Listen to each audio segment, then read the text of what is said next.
golden child sister canceled my flight, took a family vacation without me, but her manipulations finally caught up to her. Have you ever felt like the black sheep in your own family, overshadowed by someone who always seemed to get their way, no matter the cost? That's exactly how I've felt my entire life, growing up alongside my sister Emma, the golden child. Emma had this uncanny ability to twist situations to her advantage.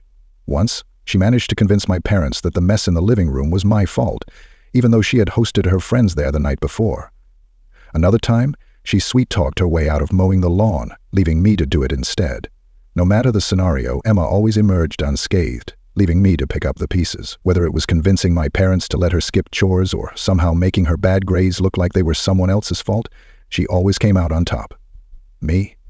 I was the responsible one, the one who had to pick up the slack. This dynamic reached its boiling point during what was supposed to be our annual family vacation last summer. My parents, Emma and I, had been planning a week-long trip to Italy for months. It was meant to be a dream getaway. Pasta in Venice, pasta in Rome, and coastal views in Amalfi. I was counting down the days, but a week before our flight, I noticed something odd. My ticket information had mysteriously disappeared from the travel app we were using. My stomach churned as I frantically refreshed the page, hoping it was a glitch. When nothing changed, a wave of anxiety hit me. Who could have done this, and why?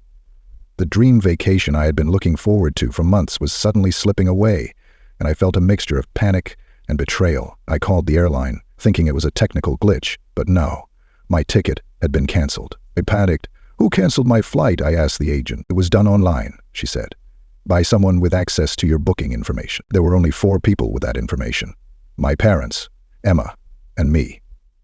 I immediately called my parents, and their confusion was genuine. They insisted they hadn't touched my ticket. That left one suspect: Emma. When I confronted her, she didn't even bother denying it. "Oh, don't be so dramatic," she said with a smirk. "It's just a family vacation. You'll survive missing one." "Why would you do this?" I demanded. "Because," she replied, "you're always so uptight. You're no fun. And I didn't want you ruining the vibe." I was speechless. My parents were horrified when they found out and promised to fix it. But when they tried to rebook my flight, everything was sold out. Emma's manipulations had left me stranded. So while my family was sipping cappuccinos in Rome, I was stuck at home scrolling through social media, forced to endure their picture-perfect vacation posts. It was humiliating. And then everything changed. Emma's luck, which had carried her for so long, was finally about to run out in the most spectacular way. A week after their return, my parents invited me over for dinner. They wanted to apologize again and talk about how to move forward. Emma, ever the charmer, acted as though nothing had happened. She even joked about how everyone survived without me. But then my dad dropped a bombshell. "Emma, we need to talk about the credit card charges." Apparently during the vacation, Emma had gone on a spending spree. Designer clothes, luxury spa treatments, and expensive dinners that weren't part of the planned itinerary. She'd maxed out the family card my parents had entrusted her with. At first, she tried to play it off. "It's not a big deal," she said, waving her hand dismissively. "You can just pay it off." But my parents weren't having it. "We trusted you," my mom said, her voice trembling, "and you've shown us that you can't handle that responsibility." That's when I saw it. The first crack in Emma's golden child armor. My parents decided to revoke her access to the family card and make her pay back every penny. Suddenly, she wasn't the favorite daughter anymore. She was just Emma. Over the next few months, Emma's life started unraveling. Without the financial safety net my parents had always provided, she struggled. She couldn't keep up with her lavish lifestyle, and her so-called friends began distancing themselves. Meanwhile, I focused on my own life. I got a promotion at work, started traveling solo, and even booked my own trip to Italy. This time, there was no one to sabotage it. The tipping point came at Thanksgiving. Emma, desperate to regain her former status, tried to play the victim. "You all turned on me," she said, tears streaming down her face. "I made one mistake, and now I'm the bad guy?" But my parents didn't budge.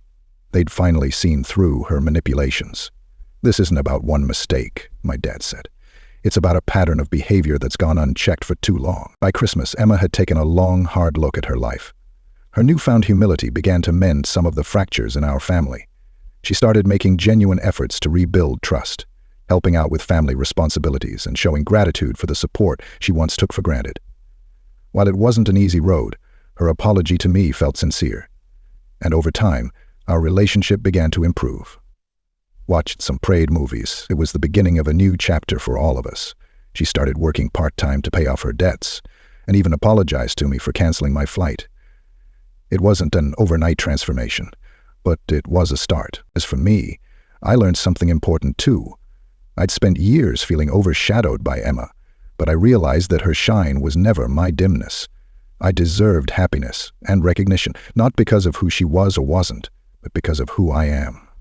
And that trip to Italy? It was everything I'd dreamed of and more. As I stood on a gondola in Venice, watching the sunset paint the sky, I felt something I hadn't in years. Peace. Emma's manipulations may have caught up to her, but for me, they finally set me free.